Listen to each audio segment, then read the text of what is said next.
in Glen, Vermont, and there's a couple other phenomenal family-owned amusement parks. Holiday World in Santa Claus, Indiana, and Knoebels Grove in Ellisburg, Pennsylvania.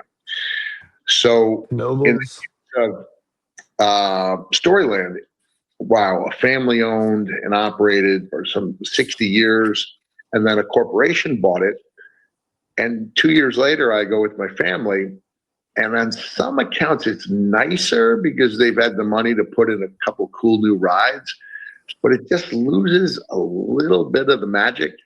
Do you know what I mean? Mm-hmm. And what I feel from watching the two shows is that AEW has that little bit of magic, and WWE has kind of lost it. I think when you're part of a corporation and the bottom line is everything, you take away from your mid card by making it clear that what you're selling is more important than the product in the ring. And I wonder if that's why. I have a lot of young fans who weren't even born when I was wrestling. And they'll come up to me and they'll talk to me about matches. Now, I can't prove this, but I wonder if part of the reason younger audience is drawn to matches from my era is because we called the matches. Like Jim Ross and Jerry Lawler were locked in on the matches. There weren't so many things they had to go to that would take people out of that suspension of disbelief. That's just a theory on my part. But I think, 10, 20 years down the line, the matches that JR called, whether it was with the King or whether it was with Jim Cornette in WCW, they'll stand the test of time, I think, better than the current matches in WWE because it seems like the matches are a means to an end instead of something to be enjoyed for themselves.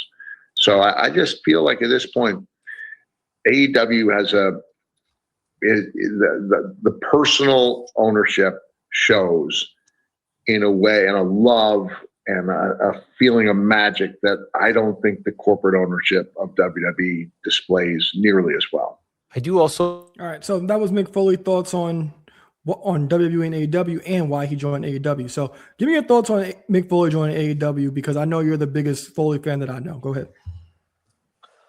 But as mentioned earlier, it's just simple. If Mick's happy, I'm happy. Like seeing him there. I like seeing him. I like whenever he's anywhere. At the end of the day, I'd rather see him in AEW than seeing the old Nature Shit Chef Pants in AEW. I'm happy for him. He wanted to get away from WWE. He's a fan of AEW and he's a fan of the product and something I can relate to. Yeah, and he looks good. So shout out to Mick. He looks amazing. Yeah. Just like as a kid, I looked at Mick on the screen. I said that's something I can relate to.